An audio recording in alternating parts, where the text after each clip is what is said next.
يقول بكتب رسالة عاجلة وارسل خبر لكل نشمي باليمن عنده ضمير، لأهل اليمن بالبادية أو بالحضر، قوم النشامة ترفض الباطل يسير، باسم البطل ذي حكم موته قد صدر، وهد حكم إعدام هالحيد الكبير. بالله متى يا قوم يعدم شخص حر دافع على عاره وعرضه من حقير؟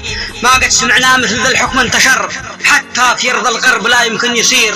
أحمد بطل عنده كرامة ما قدر يصبر على ساقط يهينه أو يعير، أحمد بطل عنده كرامة ما قدر يصبر على ساقط يهينه أو يعير. موقف مشرف ضد داشر قد غدر، أخته عفيفة قومها أهل من ضمير، لو في قضاء عادل بحكمه كالحجر لا يجعل الغدار في التحرير عزير. لكن النظام فاشل وقاداته غجر، ما عندهم غيره ولا عدبه ضمير، مثل الغيور بن الزويكين افتخر، بل نجعله مرفوع فوق الراس كبير، لأنه قتل عن حد ما عاب وغدر، ويت بشر في موقفه مضمون يثير، والختم صليت عد قطرات المطر، على شفيعنا من لظاها والسعير، على شفيعنا من لظاها والسعير. سلامتكم.